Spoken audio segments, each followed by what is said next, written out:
El mármol del lobby del Grand Albert estaba tan pulido que reflejaba las luces como un río de estrellas frías. 100, quizás 200 personas, vestidas con esa elegancia estudiada que grita dinero, flotaban entre camareros con bandejas de plata. Era la fiesta de lanzamiento de la nueva colección de Valeria Jewels, y yo, su madre, la fundadora anónima, acababa de llegar. Mi vestido de un simple lino color crudo parecía un voto de silencio en medio de tanto ruido de seda y lentejuelas. Observaba a mi hija, Valeria, en el centro de un círculo de periodistas e influencers, riendo de algo que probablemente no era gracioso. Ella era el sol de este pequeño universo, y yo, un satélite olvidado cuya órbita apenas se atrevía a rozar la suya. Cada detalle, desde las orquídeas que costaron $5,000 USD, hasta los guardias de seguridad en la puerta, había salido de una cuenta que yo abrí en 2005. Apenas dio un paso fuera del círculo de admiración. Sus ojos me encontraron. Su sonrisa, esa que practicaba frente al espejo, se tensó una fracción de milímetro. Cruzó el salón con la urgencia de quien va a contener un pequeño desastre doméstico, no a saludar a su madre. Su vestido, de un azul metálico que debió costar más que mi primer auto, se deslizaba a su alrededor como si le tuviera miedo. Su bolso Hermès de $25,000 USD, un regalo de su esposo Rodrigo, colgaba de su brazo como un trofeo de caza. No se detuvo a besarme. Se paró tan cerca que pude oler su perfume caro, una fragancia que hablaba de París y de deudas. Su mirada pasó por encima de mi hombro, asegurándose de que nadie importante estuviera prestando atención a este incómodo reencuentro familiar. «Mamá, por favor», susurró, y el susurro fue más filoso que un grito. «Quédate cerca de la mesa de postres y no hables mucho. No de negocios, ¿entiendes?». Hizo una pausa, su sonrisa forzada temblando en los bordes. «Si alguien pregunta, eres la tía abuela de Rodrigo, que vino de visita del campo». Alguien un poco confundida. La palabra campo la pronunció con un desdén casi imperceptible, como si hablara de una mancha en su alfombra persa. Me convertía en una anécdota, un personaje secundario y senil en la obra de su vida, relegada a un rincón para no arruinar la escenografía. ¿Me pedía que me escondiera? No, era peor. Me pedía que dejara de existir, al menos por esa noche. El frío de sus palabras me recorrió la espalda, pero mis manos no temblaron. Mi mirada bajó instintivamente hacia el broche de perlas y diamantes que adornaba mi vestido. Una pieza de 1920, valuada en $15,000 USD. El último regalo que me hizo mi esposo antes de morir. Fue él quien con su último aliento me dijo: «Usa esto para construirle un futuro a nuestra niña, Inés». Y lo hice. Con el dinero de la venta de sus bienes y mi propia herencia, fundé el imperio del que ahora me pedían que fuera una extra vergonzante. Sentí el peso de la joya contra mi pecho, un ancla en la tormenta de humillación que me rodeaba. Era una contradicción visible, un tesoro prendido a una tela modesta. Era la pista que nadie, y menos mi hija, sabía leer. Levanté la vista y la miré directamente a los ojos, esos ojos que una vez reflejaron admiración y ahora solo proyectaban un pánico social. Dejé que mi voz saliera serena, sin el más mínimo temblor, tan clara y cortante como el diamante central de mi broche. «Yo sé perfectamente quién soy, Valeria», le dije, y cada palabra era una cuenta en un ábaco invisible. «¿Tú lo sabes?». Sostuve su mirada un segundo más, un segundo que se estiró como una deuda que finalmente se presenta a cobro. Vi en sus pupilas dilatadas un destello de algo que no era soberbia, sino miedo, un miedo profundo y antiguo. ¿Qué pasaría si la audiencia descubriera que la reina era solo una administradora? Ella no respondió. No podía. El guión de su noche perfecta no incluía una línea para esa pregunta. Su boca se abrió y se cerró, sin emitir sonido. Por un instante, la CEO de Valeria Jewels S.A. desapareció, y vi a la niña de 15 años a la que había descubierto mintiendo sobre sus notas. La misma mirada de pánico, la misma parálisis. Luego, se recompuso. La máscara de anfitriona perfecta volvió a su lugar. Me lanzó una última mirada de advertencia y se giró bruscamente para volver a la luz de los flashes, dejándome sola en la penumbra de la entrada, junto a una palmera que parecía tan fuera de lugar como yo. La batalla no había empezado, pero la primera bala acababa de ser disparada. Me retiré, obediente en apariencia, hacia la mesa de postres. El murmullo de las conversaciones y el tintineo de las copas de champán, de $200 la botella, crearon una pared de sonido que me aisló. Desde mi rincón, observaba el espectáculo. Valeria posaba. Rodrigo, su esposo, sonreía con sus dientes demasiado blancos, y los invitados aplaudían un éxito construido sobre mi silencio. Pero el silencio, como la tierra, puede ser estéril o puede ser fértil. Mi silencio, durante 40 años, había sido fértil, cultivando un patrimonio que ella creía suyo. Esta noche, mientras ella me humillaba, yo decidía que la cosecha había terminado. Ya no le daría más frutos. ¿Creía que los números se olvidan de quién los escribió? Esta noche, mientras brindaba por su futuro, no sabía que yo ya había empezado a auditar su pasado. La fiesta era una farsa, un castillo de naipes construido sobre cimientos que yo podía retirar cuando quisiera. Y ese momento estaba llegando mucho más rápido de lo que ella podía imaginar. Ella me había dado un papel de extra en su vida, pero estaba a punto de descubrir que yo era la autora, la productora y la dueña del teatro. La función, tal como la conocía, estaba a punto de terminar. Solo necesitaba organizar los actos finales, y el primero comenzaría mañana, muy temprano. Cuéntame en los comentarios desde qué ciudad o país estás viendo cómo esta historia comienza a tomar forma. Si crees que el respeto a nuestros mayores nunca debe perderse, apóyame con un like, para que esta narración llegue a más personas que lo necesiten. El sabor artificialmente dulce de un macarrón de pistacho me transportó 30 años atrás, a un tiempo donde el único dulce que probaba era el café cargado con 3 cucharadas de azúcar para mantenerme despierta. En aquellas noches, el silencio de la casa era mi única compañía. Valeria dormía en su cuarto, soñando con un futuro brillante, mientras yo, en el pequeño estudio que improvisé en la sala, luchaba con las cuentas de una empresa de transporte para pagar ese mismo futuro. La ironía era un postre amargo que me servían esta noche en bandeja de plata. Cada risa en este salón, cada joya exhibida bajo las luces, era un eco de mis noches en vela, un recordatorio de que los cimientos de este lujo no estaban hechos de oro, sino de mi agotamiento y mis sacrificios invisibles. Mi vida, durante 18 largos años, se midió en turnos nocturnos, de 10 de la noche a 6 de la mañana. Recuerdo el olor a papel viejo y a tinta de impresora, la calculadora fiel bajo mis dedos, sumando y restando cifras que no eran mías para asegurar un techo que sí lo era. La hipoteca de $88,000 sobre esa casa de 300 metros cuadrados era un monstruo que alimentaba con mis horas de sueño. Valeria creció entre esas paredes, dando por sentado el calor del hogar, la seguridad de su habitación, sin jamás preguntar cuánto costaba realmente mantener encendida la luz del porche. Para ella, la casa simplemente existía, sólida e inmutable, como el amor de una madre. Pero yo conocía cada crujido de la madera, cada ladrillo pagado con mi salud. Lo que Valeria nunca supo, lo que nunca me atreví a confesarle para no empañar la memoria de su padre, es que él falleció cuando el 70% de esa deuda aún colgaba sobre nosotros como una espada. Ella mantenía la ficción de que su padre había sido el gran proveedor, el hombre que aseguró su patrimonio. Dejé que creyera esa historia porque era más fácil que explicarle la cruda realidad de mis 2 trabajos, de mis visitas al banco para renegociar intereses, de mi miedo constante a no llegar a fin de mes. Mi silencio protegió su duelo, pero también sembró la primera semilla de su ignorancia. ¿Cómo podría valorar algo que creía haber recibido por derecho y no por un sacrificio monumental? El problema es que una mentira piadosa, con el tiempo, se convierte en una verdad muy conveniente para quien la escucha. Mi mirada se desvió de los postres y se fijó en una vitrina donde un collar de esmeraldas brillaba con una luz casi obscena. Esa piedra, tan verde y profunda, me recordó otro tipo de tierra, una mucho más modesta pero infinitamente más valiosa para mí.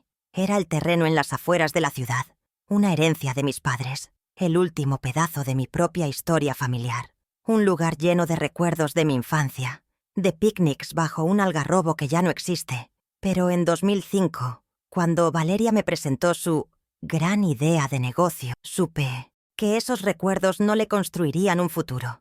Así que tomé una decisión que cambiaría el curso de nuestras vidas para siempre y que me dejaría, a mí, sin red de seguridad. Fui a la notaría una mañana de martes, con el corazón encogido pero el rostro sereno. Firmé los papeles de venta de ese terreno, mi único patrimonio personal, por $120,000. El cheque con mi nombre se sentía pesado en mis manos. Era el resumen de la vida de mis padres y de mi propia seguridad en la vejez. Ese mismo día transferí hasta el último centavo a una cuenta nueva. El título de la cuenta era Valeria Jewels S.A. Le entregué el comprobante de la transferencia a mi hija y ella, con la naturalidad de quien recibe lo que merece, me dio un beso en la mejilla y me dijo que era la mejor madre del mundo. Yo le creí. No sabía que ese dinero no era una inversión en su sueño, sino el precio de mi futura irrelevancia. Con el tiempo, en las entrevistas que concedía a las revistas de Sociedad, mi hija se refería a ese capital inicial como un pequeño préstamo familiar que ya había devuelto con creces. La palabra préstamo me dolía como una aguja en el corazón. Un préstamo implica una deuda, una obligación de retorno. Lo que yo le di fue un regalo, la totalidad de mi seguridad financiera, sin condiciones ni pagarés. Pero en su narrativa, ella era la heroína que había transformado una pequeña ayuda en un imperio. Y yo era, en el mejor de los casos, una anécdota, conveniente, una nota al pie de página en su historia de éxito. ¿Cómo se audita el valor de una herencia convertida en la primera vitrina de una joyería de lujo? El sonido de un niño corriendo por el salón me sacó de mis pensamientos financieros y me llevó a un sacrificio de otra naturaleza. Uno medido no en dólares, sino en horas de desvelo y en el dolor de mi espalda. Cuando nació Leo, mi nieto, ahora un joven de 19 años que estudia finanzas, Valeria decidió que las niñeras eran para gente que no amaba a sus hijos. Era una declaración noble, pero la ejecución de esa nobleza recayó enteramente sobre mí. Ella tenía una vida social que mantener, un negocio que dirigir. Así que, durante 3 años, su rechazo a las niñeras se tradujo en mi insomnio permanente. El sofá-cama de la habitación de Leo se convirtió en mi hogar. Recuerdo las madrugadas, la casa en penumbra, el único sonido el de la respiración de mi nieto. Yo era quien calentaba los biberones, quien cambiaba los pañales, quien caminaba de un lado a otro para calmar sus cólicos. Valeria y Rodrigo llegaban tarde, con olor a vino caro y a conversaciones de adultos. Me daban las gracias con un gesto vago y se iban a dormir a su cómoda cama matrimonial. Yo dormía a intervalos de 1 o 2 horas y al día siguiente debía tener el desayuno listo y una sonrisa en el rostro, porque la abuela está feliz de ayudar. Por supuesto que amaba a mi nieto, pero ese amor fue utilizado como combustible para que la maquinaria de sus vidas perfectas nunca se detuviera. Y entonces venían las palabras, esas frases perfectamente diseñadas para sonar como amor, pero que en realidad eran las barras de una jaula invisible. «Mamá, eres la única en quien confío. ¿Qué haría sin ti?», me decía Valeria, justo cuando el cansancio amenazaba con vencerme. Esas palabras eran mi paga. En ese momento las recibía como un bálsamo, una validación de mi importancia. Hoy, en el frío salón de este hotel, las escucho con una claridad aterradora. No eran una declaración de amor, eran una herramienta de manipulación. La pregunta no era qué haría ella sin mí, sino cómo se aseguraría de que yo nunca tuviera la opción de averiguarlo, de tener una vida propia. A medida que Valeria ganaba confianza en su rol de empresaria, su manipulación se volvió más sutil y cruel, adoptando la forma del gaslighting. Si yo, con mi experiencia de 30 años como contadora, osaba cuestionar un gasto extravagante o una inversión dudosa, ella me miraba con una falsa compasión. «Ay, mamá, estás exagerando, siempre tan dramática», decía, a veces incluso delante de Rodrigo, quien asentía con la cabeza. Me hacía sentir anticuada, paranoica, empecé a dudar de mi propio instinto, de mi capacidad para leer un balance. Me estaban convenciendo de que mi mayor fortaleza, los números, se había convertido en mi debilidad senil. El golpe más duro venía cuando intentaba involucrarme, cuando le pedía ver los libros contables, no para controlar, sino para entender, para ayudar. Su respuesta era siempre la misma, una caricia que abofeteaba. «Es complicado, mamá. Son temas de negocios que no entenderías». Yo, Inés Rojas, excontadora jefe de una de las mayores empresas de logística del país, la mujer que había desentrañado fraudes millonarios, no podía entender el negocio que yo misma había financiado. Me relegaba al rol de una anciana dulce pero ignorante, cuya única función era cuidar al niño y sonreír en las fotos familiares. Me quitaron mi dinero, mi tiempo, y finalmente intentaron quitarme mi intelecto. Así que ahí estaba yo, junto a la mesa de postres, uniendo las piezas del rompecabezas de mi vida. La casa que pagué con mis noches, el dinero que les di de mi herencia, los años que les regalé de mi vejez, la confianza que me robaron con palabras condescendientes. No era una serie de actos de amor, era un patrón de explotación sistemática y deliberada. Mi amor incondicional no había sido un regalo, sino una materia prima que ellos habían procesado para construir su mundo de apariencias. Y mientras los veía brindar, comprendí la verdad más aterradora. Pensé que lo había dado todo por ella. Estaba equivocada. Aún me quedaba algo que ellos querían quitarme, y estaban dispuestos a todo para conseguirlo. La humillación en el hotel fue el reactivo químico que necesitaba. Cristalizó años de vagas sospechas y tristezas difusas en una sola resolución, dura y transparente como un diamante. A la mañana siguiente, el dolor se había transformado en una fría claridad. Ya no iba a perderme en el laberinto de los recuerdos, lamentando mis sacrificios. La contadora que habitaba en mí, la profesional que llevaba décadas dormida, había despertado. Y una buena contadora no se fía de las emociones, se fía de los datos, de los balances, de los documentos. Mi primer objetivo era simple. Necesitaba el acta de constitución de Valeria Jewels S.A. Necesitaba leer la verdad en papel, no la versión editada que mi hija contaba en las revistas. Tenía que empezar por el principio de todo. Recordé entonces una pequeña llave de latón, de esas antiguas con el cabezal ornamentado, que guardaba en el fondo de mi joyero. Pertenecía a una caja de seguridad en el Banco Nacional, una que mi esposo y yo abrimos cuando nos casamos y que yo no había visitado en más de 15 años.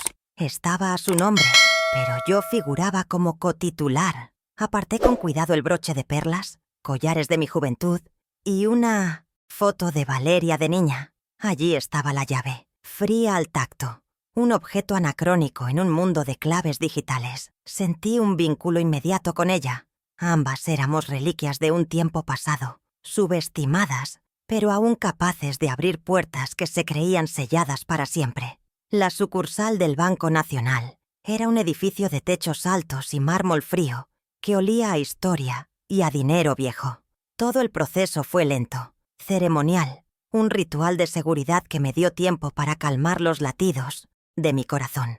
Presenté mi identificación y la llave. Un empleado de guantes blancos me acompañó a una sala privada después de girar 2 cerraduras en la puerta de la bóveda. Regresó con una caja de metal gris, pesada por los años y los secretos que contenía. La dejó sobre la mesa de madera pulida y se retiró, cerrando la puerta con un suave clic. De repente, el silencio de la habitación era absoluto, y yo estaba a solas con mi pasado. Mis manos no temblaron al abrir la caja. Dentro, junto a las escrituras de la tumba familiar y el reloj de oro de mi esposo, había una carpeta de cartón grueso, atada con una cinta. La desaté con cuidado. El documento principal tenía el sello del registro mercantil. Acta de constitución de Valeria Jewels S.A. Pasé las páginas amarillentas, mi dedo siguiendo las cláusulas que había redactado yo misma tantos años atrás, hasta que llegué al anexo de los socios. Y allí estaba, escrito a máquina con una claridad brutal e innegable. Socia fundadora, Inés Rojas de Solano. Participación accionaria, 51%. 51%. El aire salió de mis pulmones en un suspiro largo y tembloroso. Una sola frase se formó en mi mente, tan nítida como la tinta sobre el papel. La empresa no es tuya, Valeria. Solo te la presté. No era un regalo. No fue un impulso de generosidad. Fue una inversión. Un acto de negocios en el que yo era la socia mayoritaria. Ella no era una emperadora que había construido su fortuna de la nada. Era una gerente, una administradora de mi patrimonio. Sentí una oleada de poder, una que no venía de la ira, sino de la certeza. La verdad estaba de mi lado, documentada y notariada. Esto ya no era un drama familiar sobre una madre herida. Era una disputa corporativa por el control de un activo que valía millones, y yo tenía la participación mayoritaria. Con la certeza de mi propiedad, una nueva pregunta surgió, mucho más peligrosa. Si la empresa era mía en un 51%, ¿cómo se había administrado mi inversión? Las frases de Valeria sobre los temas de negocios complicados, que yo no entendería, ahora resonaban en mi cabeza no como condescendencia, sino como un posible encubrimiento. La contadora en mí exigía una auditoría.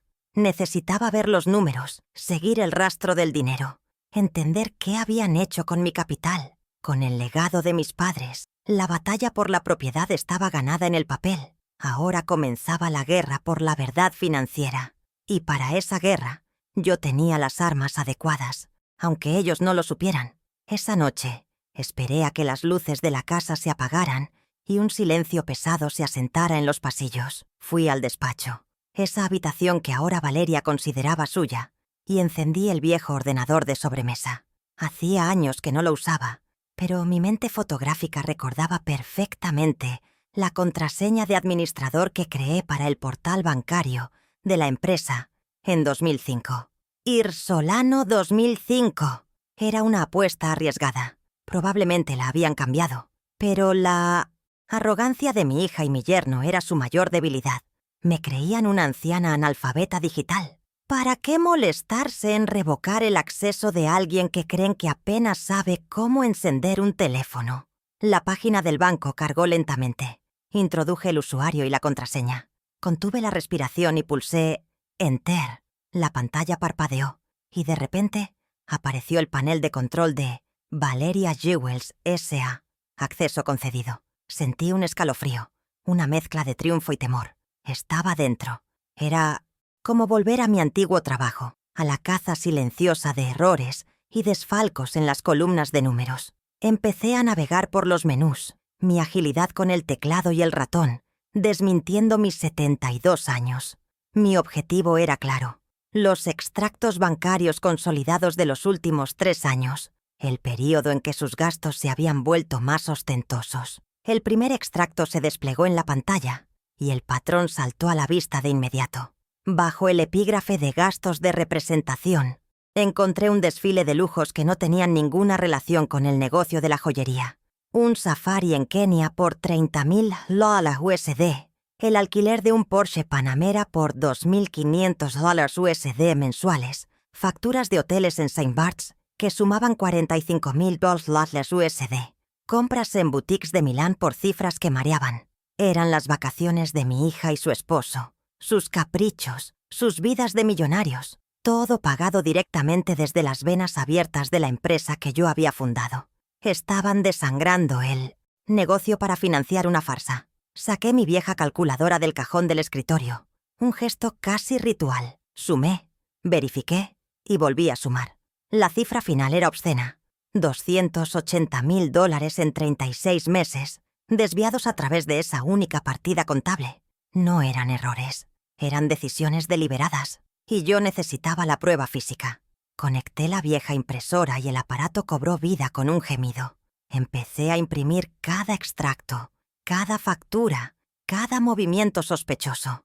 El único sonido en la oscuridad de la noche era el zumbido de la máquina escupiendo, una por una, las páginas de su traición. 150 páginas de evidencia irrefutable. Mientras recogía la pila de papeles aún calientes, otra frase, esta vez una sentencia, se formó en mi cabeza.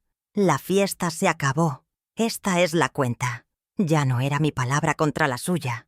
Eran sus nombres en reservas de hotel, sus firmas en alquileres de autos de lujo, sus caprichos documentados en blanco y negro. Esto iba más allá de la ingratitud. Era un fraude en toda regla, un abuso de confianza que cualquier junta directiva o cualquier juez entendería perfectamente. Por primera vez en muchos años, sentí que el poder volvía a mis manos, no en forma de llave, sino de un pesado fajo de papel. Unos días después, la trama se espesó. Rodrigo me encontró en la cocina, con una sonrisa que no le llegaba a los ojos. Me tendió una carpeta con unos documentos. «Inés, querida», dijo con esa familiaridad falsa que tanto detestaba. «Una cosita de nada para firmar. Es una actualización de la póliza de seguro de la casa. Una simple formalidad para estar mejor cubiertos». Su tono era casual, como si me pidiera la hora, pero después de lo que había descubierto, mi instinto de supervivencia estaba en alerta máxima. Ya no veía a mi yerno, veía a un adversario que me creía débil y fácil de engañar. Por una suerte del destino, mi nieto Leo estaba de visita, repasando unos apuntes para sus exámenes de finanzas en la mesa de la cocina. Fingiendo que no encontraba mis gafas de leer, le pedí con dulzura: «Leo, cariño, ¿puedes leerme esto para tu abuela? La letra es tan pequeña». Le pasé los documentos. Rodrigo no se opuso. Probablemente pensó que la presencia del nieto añadía un toque de normalidad a la escena, haciéndola menos sospechosa. Leo tomó los papeles y empezó a leer en silencio. Observé cómo su ceño se fruncía lentamente, su expresión cambiando de la concentración al desconcierto, y finalmente, a una silenciosa alarma. Leo levantó la vista del papel, primero hacia mí, luego hacia su padre que esperaba impaciente en la puerta. Su voz fue apenas un murmullo, pero resonó en la cocina como un disparo. «Abuela, esto no es un seguro», dijo, y noté que evitaba mirar a Rodrigo.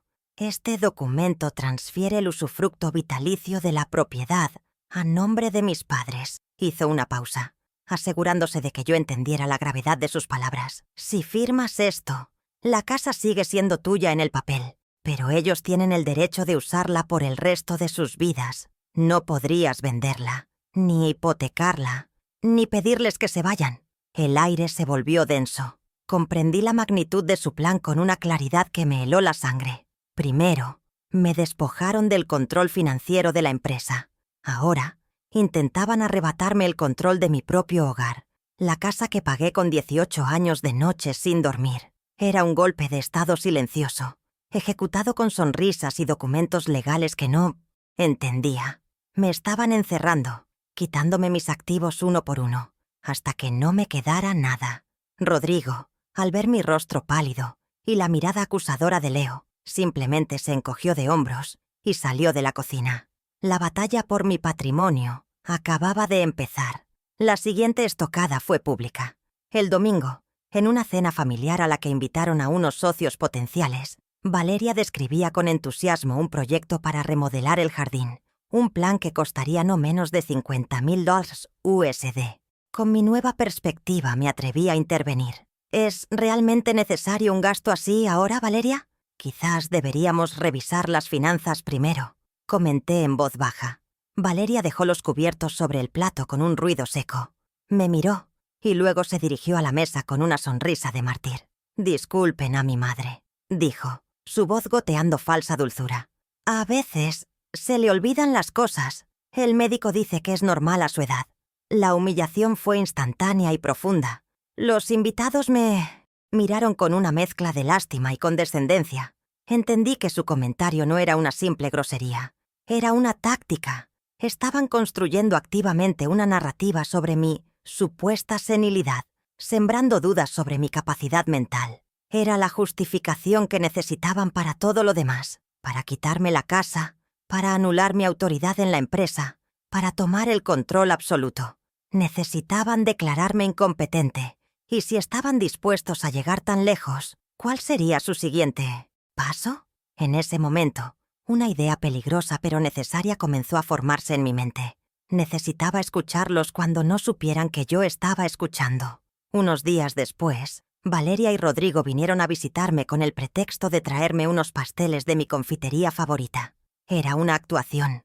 Mientras hablaban de trivialidades en el salón, me excusé para ir al jardín a regar mis rosales. Antes de salir, dejé mi viejo teléfono móvil, ese que apenas usaba, dentro de mi bolso de mano, que, a su vez, dejé olvidado en una butaca cerca de ellos. La aplicación de grabación de voz estaba activada.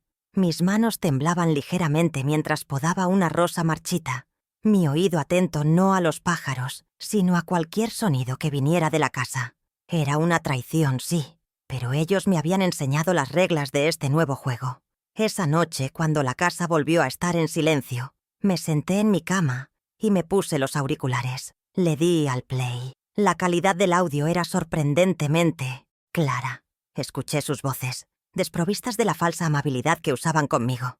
Y entonces lo oí. Rodrigo, con que firme lo del usufructo y la evaluación de ese tal doctor Miller, en 3 meses tenemos control total y ella estará cómoda en el descanso dorado. Un escalofrío recorrió mi cuerpo. Luego, la voz de mi hija, mi única hija, asestó el golpe final. Es por su bien, Rodrigo. Se está volviendo un problema. El descanso dorado. El nombre me era familiar. Recordé un folleto satinado con fotos de ancianos sonrientes en jardines perfectos que había aparecido misteriosamente sobre la mesa de la cocina la semana anterior. El asilo más exclusivo y caro de la ciudad. Su plan era completo y monstruoso. No solo querían mi dinero y mi casa, querían borrarme de la ecuación, exiliarme en una jaula de oro para poder disfrutar de mi vida sin mi molesta presencia. Una nueva frase de impacto, una promesa de guerra, nació en el silencio de mi habitación. Decidieron mi futuro sin mí. Ahora yo decidiré el de ustedes. La última pieza del rompecabezas llegó de la mano más inesperada. Mi vecina de toda la vida, la señora Marta, vino a verme una tarde con una caja de cartón. Inesita, encontré esto en mi garaje. Es correspondencia tuya que guardé el año pasado cuando te caíste y estuviste en rehabilitación. Con la mudanza de mi hijo se me traspapeló.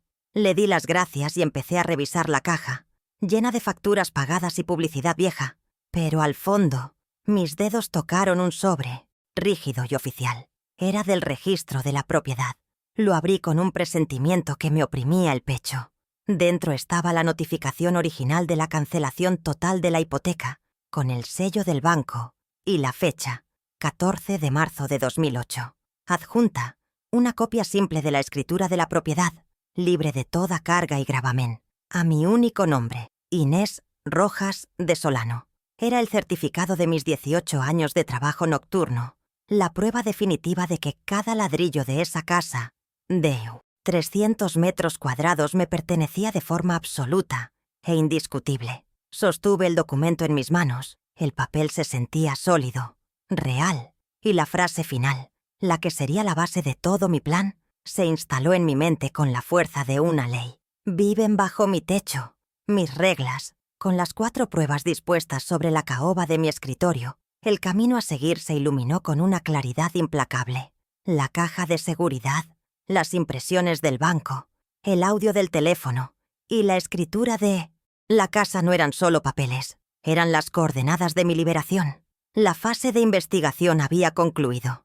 Ahora comenzaba la de la estrategia y la ejecución. Sabía que la emoción, por justa que fuera, era una mala consejera en una guerra como esta. Necesitaba un general. Alguien que hablara el idioma de los tribunales y que entendiera que la justicia, a menudo, es solo una cuestión de tener la documentación correcta. Necesitaba al mejor y sabía exactamente a quién llamar. El nombre de Miovtiesinov, Horacio Ferrer, vino a mi mente como un ancla en la tormenta. Era un viejo colega de mi difunto esposo, un abogado de la vieja escuela cuya reputación de integridad y rigor era legendaria. Su bufete no estaba en los modernos edificios de cristal del centro, sino en una casona histórica que olía a libros y a justicia lenta pero inexorable. Encontré su número en una agenda de contactos que no había abierto en una década. Marqué con un pulso sorprendentemente firme. «Señor Ferrer, habla Inés Rojas, la viuda de Alberto Solano», dije cuando su voz grave respondió. «Necesito su ayuda. Creo que es hora de realizar una auditoría final a los negocios de mi familia». La oficina del señor Ferrer Era un santuario de orden y silencio. Él me escuchó sin interrumpirme, sus ojos grises fijos en mí, mientras yo exponía los hechos con la precisión de una contadora. Coloqué cada prueba sobre su escritorio, una por una. El acta de constitución, que lo hizo levantar una ceja. Los extractos bancarios, que le hicieron fruncir el ceño.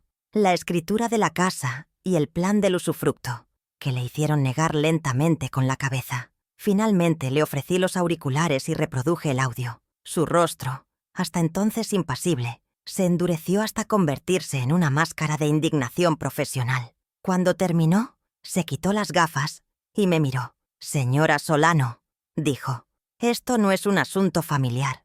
Esto es un expolio». Ferrer me confirmó que mi posición legal era inexpugnable. El 51% de las acciones me daba un poder casi absoluto.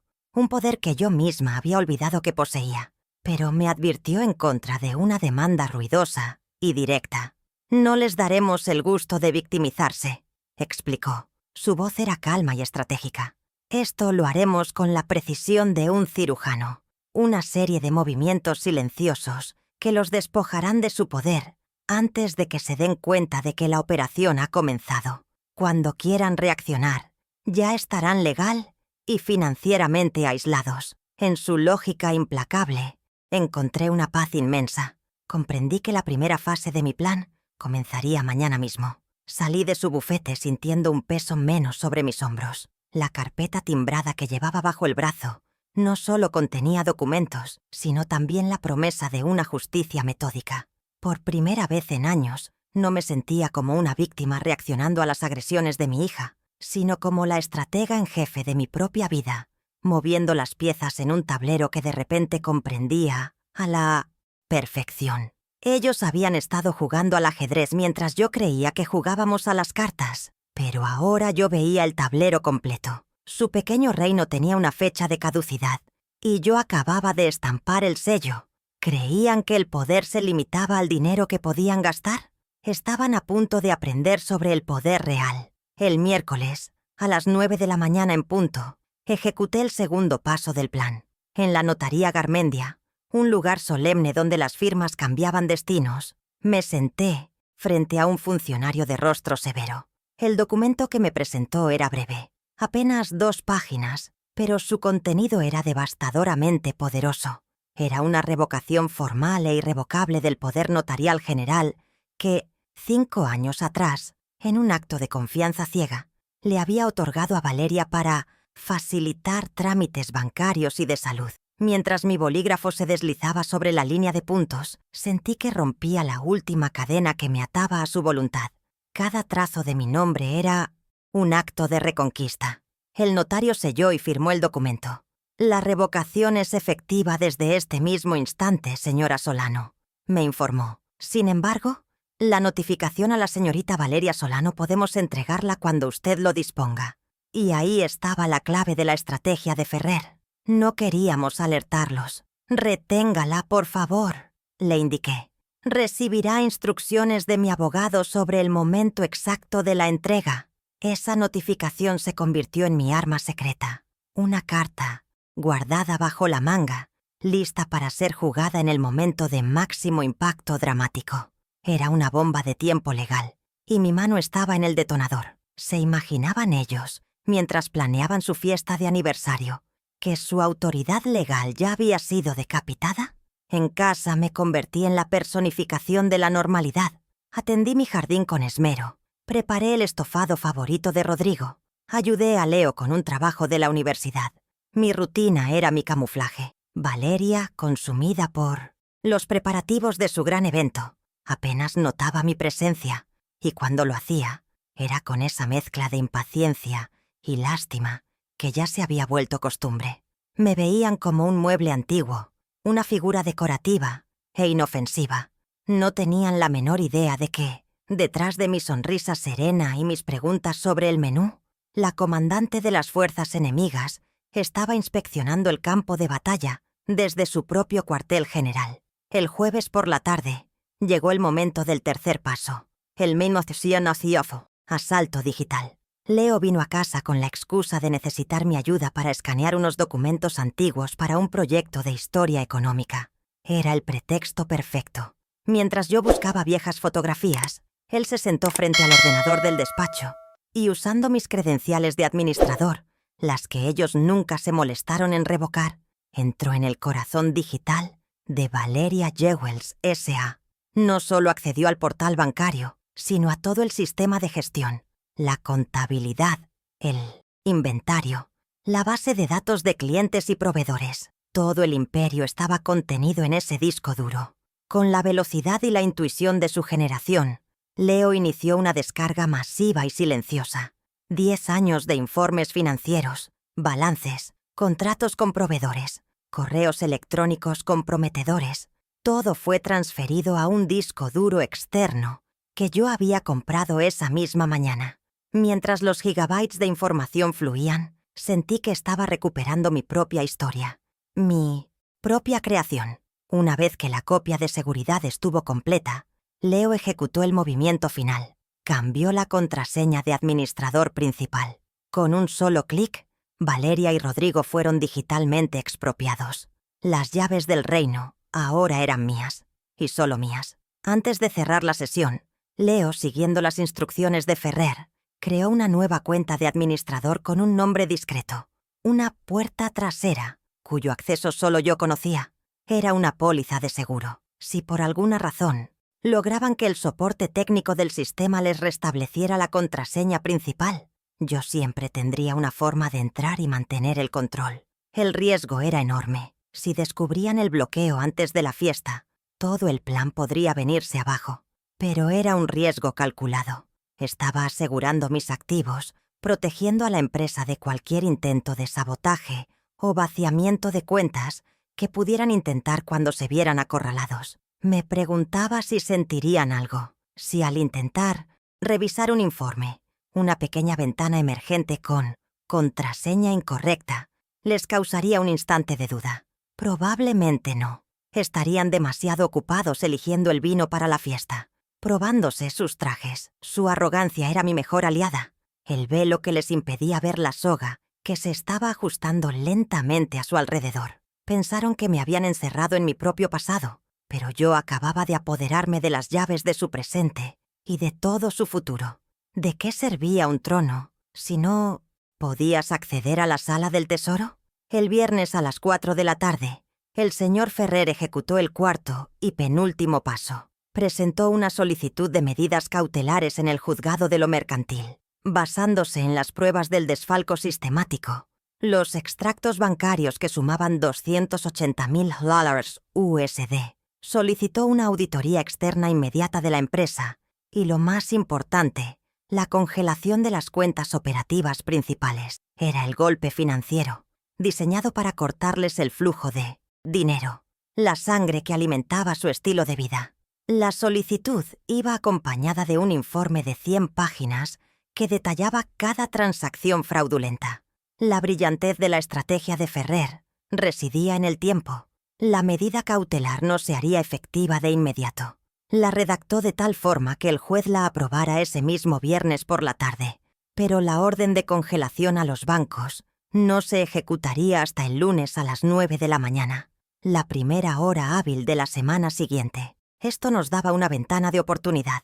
El sábado, durante la fiesta de aniversario, sus tarjetas de crédito corporativas aún funcionarían. Brindarían, celebrarán y gastarán un dinero que, legalmente, ya no tendrían derecho a tocar. Sería su última cena, su último baile en la cubierta de un barco que ya se estaba hundiendo. La trampa estaba lista. Todas las piezas estaban en su lugar. Cada detalle había sido calculado. La revocación del poder notarial esperaba en la notaría. El control digital de la empresa estaba en mis manos. La orden para congelar sus finanzas dormía en el escritorio de un juez, esperando el amanecer del lunes, y ellos, mis queridos verdugos, estaban ocupados inflando globos dorados en el jardín de mi casa. Habían convertido su fiesta de aniversario en el escenario perfecto para mi contraataque.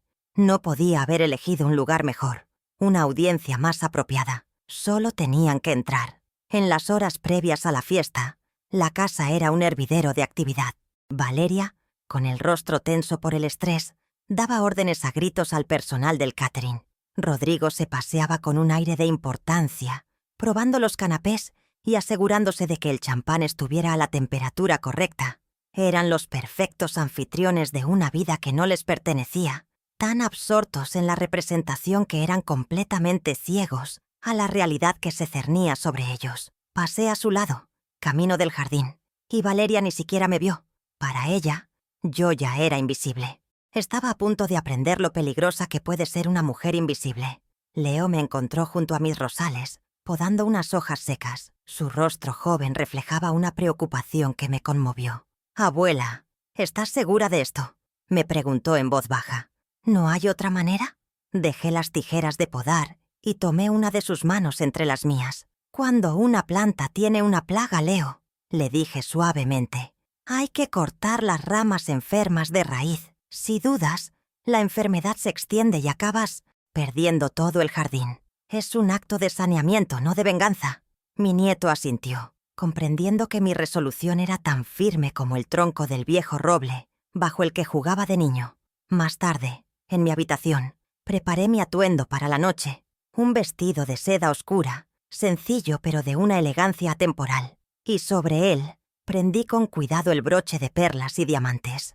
La joya que había sido el detonante de todo, el símbolo de mi humillación, se transformaba ahora en mi declaración de intenciones. Ya no era una reliquia del pasado, sino el emblema de la socia mayoritaria, la insignia de la verdadera dueña del imperio. Sería lo primero que verían, una pista visible de un poder que habían olvidado por completo que yo poseía. Mi guerra comenzaría con un destello de perlas. Me miré al espejo, y la imagen que me devolvió la mirada me sorprendió.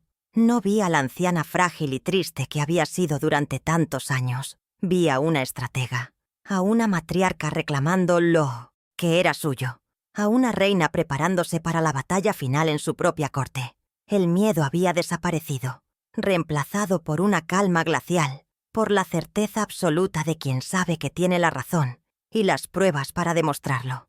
Había pasado mi vida entera llevando la contabilidad de otros. Esta noche, finalmente, iba a presentar el balance de la mía, y sabía, con una certeza matemática, que las cuentas iban a cuadrar a mi favor. Ellos habían organizado una fiesta para celebrar 10 años de un éxito que creían propio.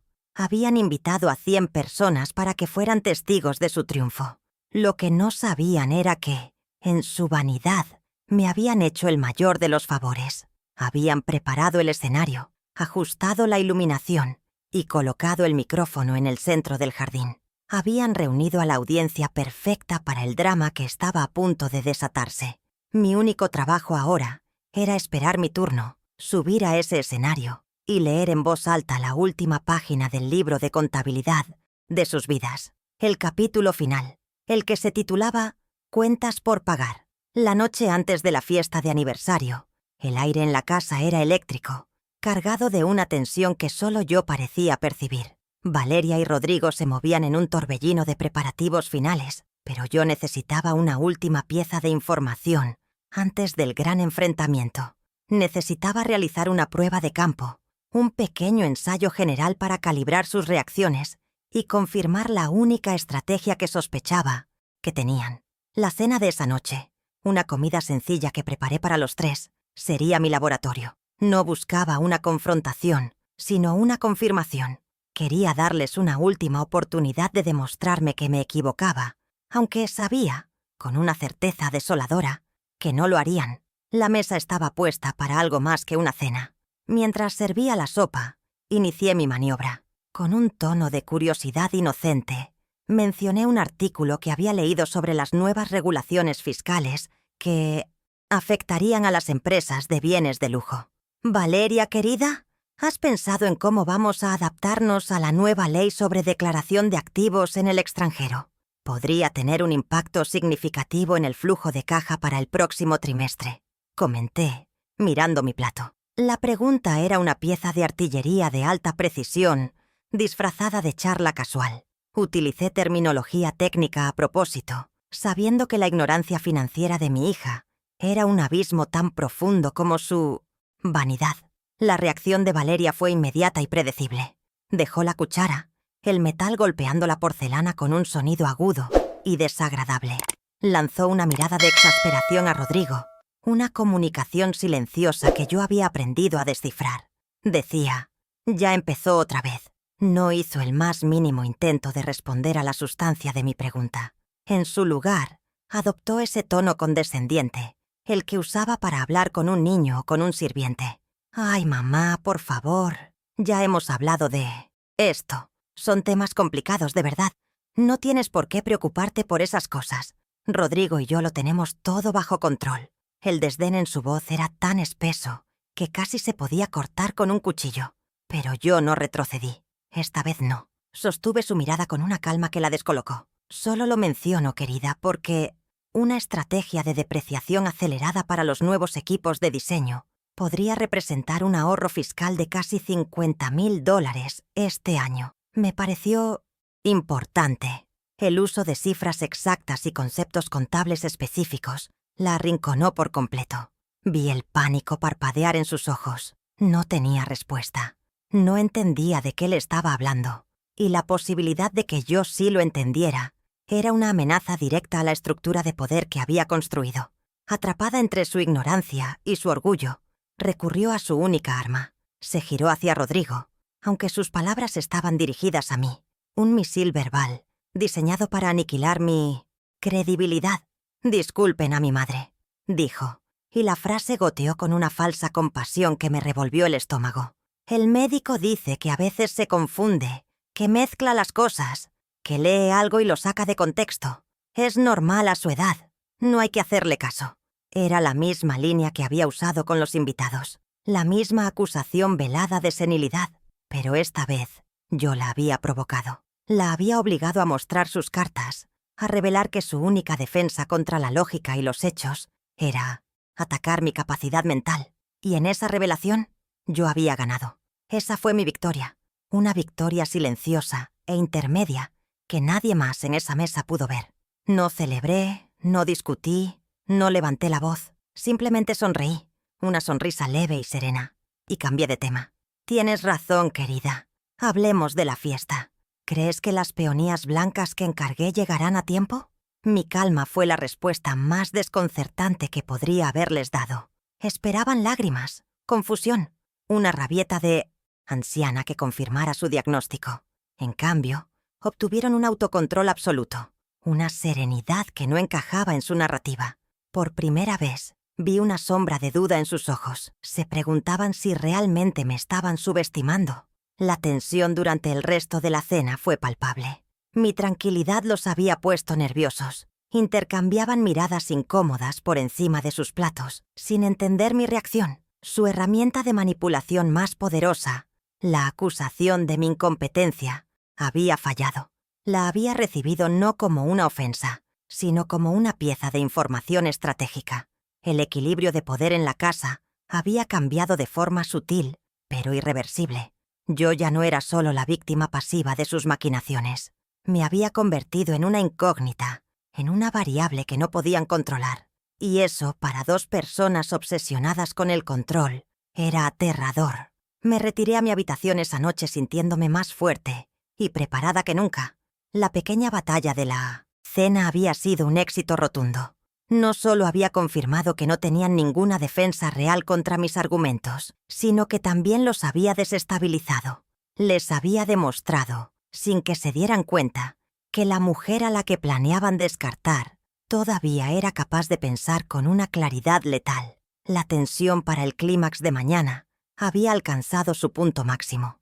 Iba a la fiesta de aniversario sabiendo exactamente cómo reaccionarían cuando presentara mis pruebas. Intentarían destruirme, personalmente. Pero ahora yo sabía que su única arma era de fogueo.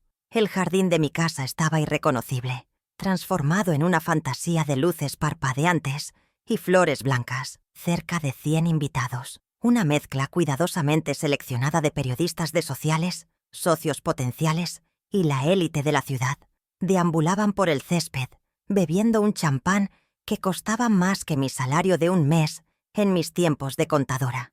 Habían montado un pequeño escenario junto a la piscina y una pantalla gigante proyectaba en bucle el logotipo de Valeria Jewels S.A. Para ellos, era una celebración del éxito. Para mí, era un tribunal que yo misma había convocado. Observaba todo desde un rincón discreto, con un vaso de agua en la mano, sintiendo la calma fría que precede a las tormentas inevitables. Finalmente, Valeria subió al escenario, bañada por la luz de un reflector que la hacía parecer un ángel. Su discurso comenzó, lleno de esa falsa humildad que había perfeccionado con los años. Agradeció a su increíble equipo, a los clientes leales y luego, con una lágrima cuidadosamente contenida, a su esposo. Nada de esto hubiera sido posible, dijo, su voz quebrándose un poco, sin la visión y el apoyo incondicional de mi brillante esposo, Rodrigo. Él, desde la primera fila, le lanzó un beso. La audiencia suspiró, conmovida por la perfecta historia de amor y éxito. Era una actuación magistral, digna de un premio.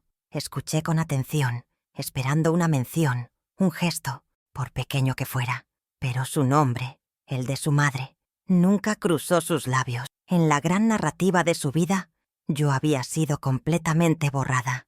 No fue un olvido, fue una decisión editorial. El corte final para asegurar que su mito de emprendedora, hecha a sí misma, quedara impecable. Ese último acto de anulación pública fue la señal que necesitaba. Se cerró la última puerta a la duda, a la piedad. El aplauso de los invitados fue atronador. Una ovación para una historia bellamente contada, pero fundamentalmente falsa.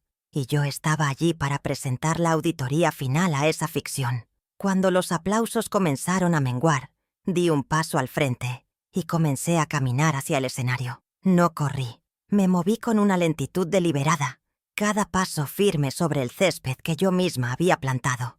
Un murmullo recorrió a la multitud. ¿Quién era esa mujer mayor, vestida con sencillez, que se atrevía a interrumpir el programa? Vi el pánico cruzar el rostro de Valeria, pero lo enmascaró rápidamente con una sonrisa forzada. «Parece que mi madre quiere decir unas palabras», anunció, su voz con un matiz de advertencia. Me tendió el micrófono como si se lo diera a una niña, un gesto condescendiente que fue su último error. Tomé el micrófono. Su peso metálico se sentía sólido y real en mi mano. Me paré en el centro del escenario y dejé que el silencio se asentara. Mis ojos recorrieron a la audiencia, serenos, sin miedo.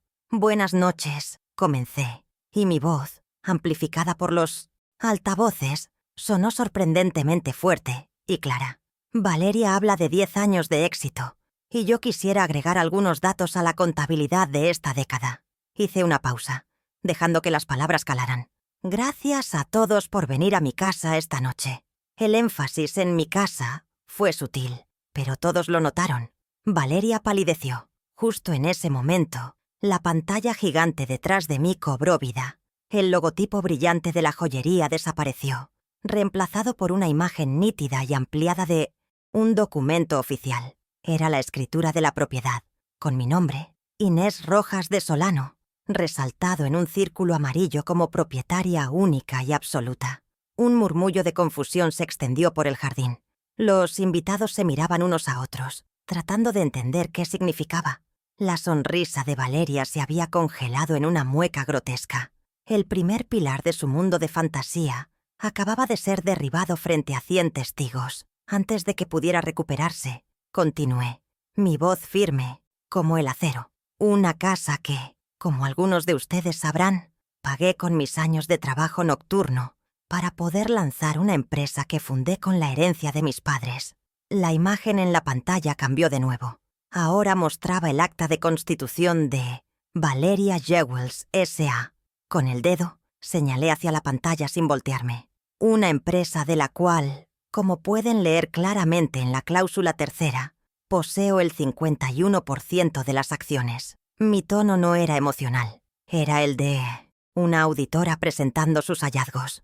El silencio que siguió fue tan profundo que se podía oír el zumbido de los insectos nocturnos. El aire festivo se había evaporado, reemplazado por una tensión casi insoportable. Los 100 invitados ya no eran una audiencia de celebración, sino un jurado popular. Rodrigo, con el rostro congestionado por la rabia, dio un paso para subir al escenario, pero una mirada mía, fría y directa, lo detuvo en seco. Por primera vez en la noche, en años, yo tenía el control absoluto. Estaba de pie en mi jardín, en mi casa, hablando de mi empresa, y nadie iba a interrumpirme. Un 51%. Repetí, mi voz ahora con un filo de indignación contenida, que, lamentablemente, no ha financiado un negocio próspero, sino un estilo de vida insostenible. Estaba construyendo mi caso, pieza por pieza, escalando desde la propiedad hasta la mala gestión, preparando el terreno para el siguiente golpe, el que atacaría el corazón de su supuesta perspicacia para los negocios. Observé a mi hija, que me miraba con una mezcla de odio y pánico. Se daba cuenta demasiado tarde de que esto no era un arrebato senil, sino una ejecución meticulosamente planeada. La pantalla cambió por tercera vez.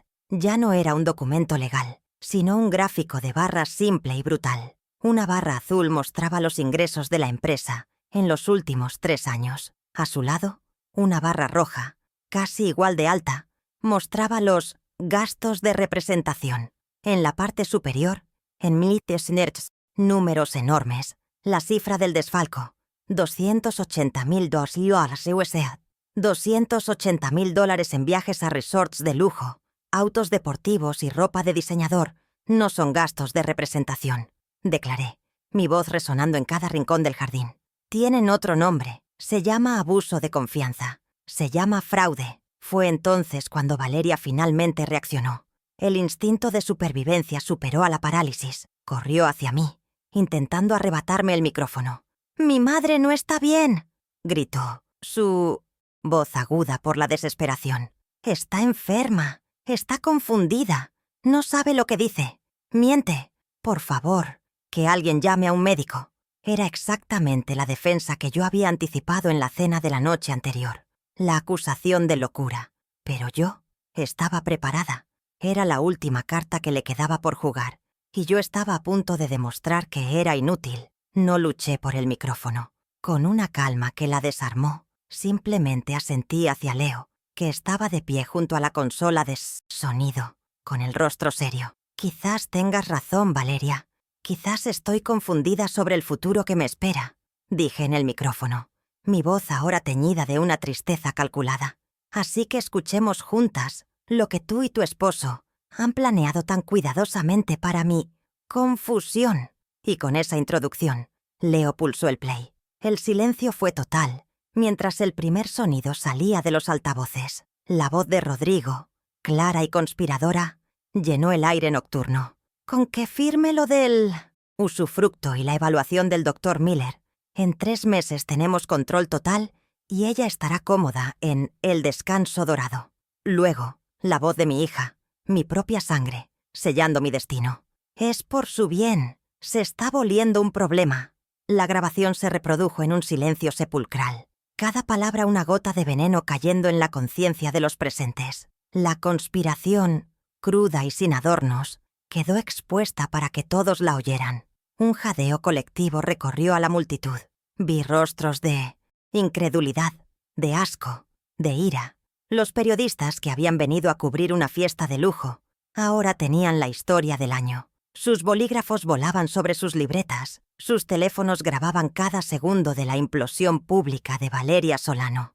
Valeria, por su parte, estaba petrificada. Su rostro era un lienzo de horror al ver su reputación, su mundo entero, desintegrarse en tiempo real. Había sido juzgada y declarada culpable por un jurado de sus propios pares, y entonces, como si fuera una obra de teatro perfectamente sincronizada, el señor Ferrer y un notificador judicial emergieron de entre la multitud. Vestidos con trajes oscuros e impecables, caminaron con un propósito solemne hacia el escenario. Su llegada marcó el final del juicio y el comienzo de la sentencia. La audiencia se apartó para dejarlos pasar, reconociendo instintivamente que la autoridad real acababa de hacer acto de presencia. El drama social daba paso a las frías y duras consecuencias legales. Ferrer subió al escenario y yo le cedí el micrófono. Su voz de barítono no necesitaba gritar para imponer respeto. «Valeria Solano», dijo, y su nombre sonó como un martillo de juez. En mi calidad de representante legal de la accionista mayoritaria, Inés Rojas de Solano, le notifico formalmente la suspensión inmediata de sus funciones como administradora de la empresa. El notificador le entregó un sobre grueso. Contenía la copia oficial de la revocación del poder notarial que yo había firmado días antes. Su último vestigio de poder se desvaneció en ese instante. Pero Ferrer no había terminado. Su mirada se mantuvo fija en Valeria y Rodrigo. Asimismo, se le informa que todas las tarjetas de crédito corporativas han sido canceladas con efecto inmediato. Los vehículos que figuran como activos de la empresa, incluyendo el Porsche Panamera y el Mercedes Clase S, estacionados en la entrada, serán retirados por una grúa el lunes a las 10 de la mañana.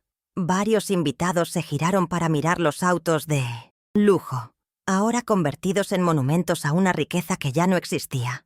El segundo golpe había caído. Finalmente, el señor Ferrer se dirigió a ambos. «Y por último», dijo, y su voz no contenía ni una pizca de compasión, «se les entrega una orden formal de desalojo de esta propiedad, que pertenece en su totalidad a la señora Rojas». El notificador les tendió un segundo sobre. «Tienen un plazo legal de 30 días para desocupar el inmueble por completo». La tríada de consecuencias se había completado. Empresa, autos, casa. En menos de 5 minutos habían perdido todo el imperio que creían haber construido, porque nunca fue suyo. Tomé el micrófono por última vez. La audiencia estaba en un silencio absorto. Miré a mi hija, cuyo rostro estaba ahora surcado por lágrimas, no de arrepentimiento, sino de rabia y humillación. «Ustedes aplaudían un éxito construido sobre mi silencio», dije, dirigiéndome a los invitados. «Esta noche solo le he puesto sonido a la verdad». Luego, mis ojos se clavaron en los de Valeria.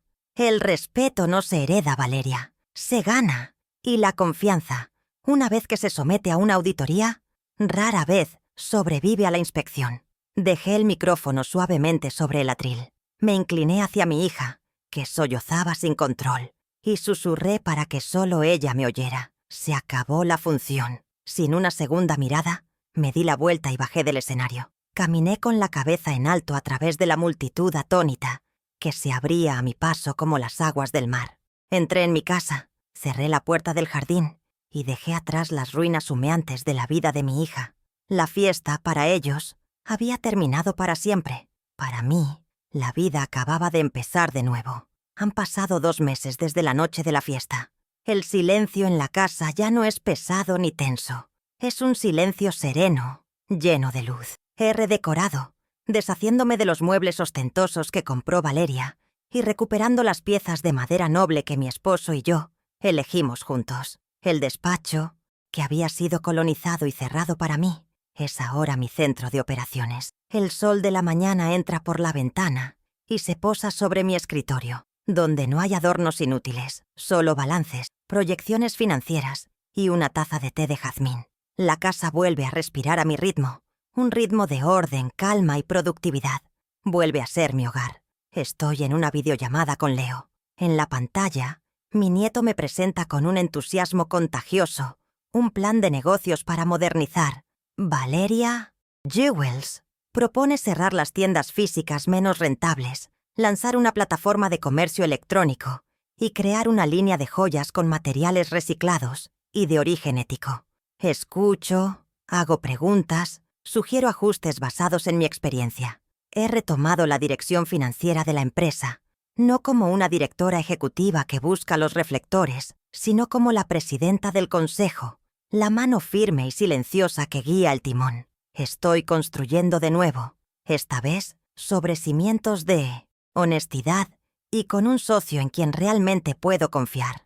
La relación con mi hija se ha reducido a su mínima expresión, destilada en la formalidad de los correos electrónicos entre abogados. Ya no hay gritos, ni chantajes emocionales, ni palabras condescendientes. Solo existe el lenguaje frío y preciso de los acuerdos legales. Toda comunicación pasa por el filtro del señor Ferrer. Es una paz extraña, una tranquilidad comprada a un precio muy alto, pero una paz al fin. He aprendido que a veces, para sanar una relación, primero hay que amputar la parte infectada Quizás algún día podamos hablar de madre a hija. Hoy solo somos dos partes en un litigio que ya ha concluido. Los límites son mi nueva fortaleza. Valeria tiene permitido visitar la casa 2 veces por semana, con cita previa, y con el único propósito de ver a Leo. Ya no tiene llave. Debe tocar el timbre, como cualquier otra visita. Tiene prohibido entrar en el despacho, y no puede hablar de negocios ni de dinero conmigo. Es una invitada en la casa donde creció y de la que se sentía dueña. Verla sentada en el salón, esperando a que Leo baje, es un recordatorio constante de cómo se invirtieron los roles. No siento placer en ello, solo la confirmación de que el orden natural de las cosas, basado en el respeto y la verdad, ha sido finalmente restaurado. Mi vida ha encontrado un nuevo propósito, uno que trasciende las paredes de esta casa y las cifras de la empresa. He iniciado los trámites para crear la Fundación Inés Rojas, financiada con un 20% de las ganancias anuales de la joyería. Su misión será ofrecer capital semilla, asesoría financiera y mentoría a mujeres mayores de 60 años que deseen emprender. Mi sacrificio, mi dolor, no será en vano. Se transformará en la oportunidad de otras, en la prueba de que el talento y la experiencia no tienen fecha de caducidad. Convertiré mi historia personal en un legado de empoderamiento para mujeres a las que la sociedad, como a mí, ya había descartado. Pero la restauración de mi dignidad no es solo profesional, también es personal. Me he inscrito en ese curso de cata de vinos que pospuse durante 30 años. Cada martes por la tarde me reúno con un grupo de gente interesante. Aprendo sobre la diferencia entre un Malbec y un Carmenere. Y me río mucho. He vuelto a almorzar con la señora Marta todos los jueves. He recuperado los pequeños placeres, los espacios que son solo míos. Ya no soy solo la madre de Valeria o la abuela de Leo. He recordado cómo ser, simplemente, Inés. Y he descubierto que me gusta mucho estar en su compañía. A veces, Leo me cuenta de su madre y de Rodrigo. Viven en un pequeño apartamento alquilado en un barrio de clase media. Él ha perdido casi todos sus contratos de arquitectura. Su red de contactos se evaporó junto con el dinero. Valeria intenta vender bisutería por internet, pero sin el capital y el prestigio de la marca que le construí. Es solo una más, entre miles. No están en la cárcel, pero han sido condenados a algo que para ellos es peor: la mediocridad y la irrelevancia. Su castigo no fue mi venganza, sino la consecuencia lógica de sus propias acciones. El universo, como una buena contabilidad, siempre acaba equilibrando las cuentas. No me regodeo en su caída. La miro con la distancia de una auditora que cierra un libro contable. El proceso fue doloroso, necesario, y el resultado es, simplemente, correcto. No se trataba de venganza, se trataba de poner las cosas en su sitio, de trazar una línea final bajo una suma de injusticias y declarar un balance. La paz que siento ahora no es la euforia de la victoria, sino la tranquilidad profunda de las cuentas claras, del orden restaurado. He pagado todas las deudas, incluso las que no eran mías, y por fin, el libro mayor de mi vida está en equilibrio. Cada historia, como la mía, es un eco, una lección que puede resonar en la vida de otra persona.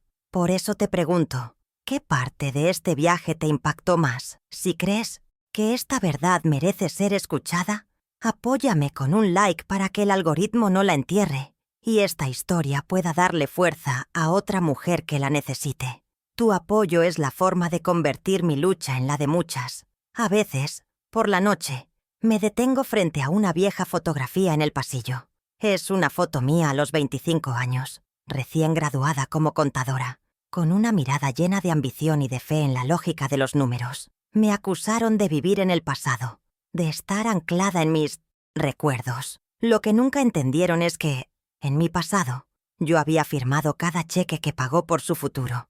Y el poder de firmar, ese poder de dejar una constancia, de autorizar, de crear, ese poder nunca prescribe.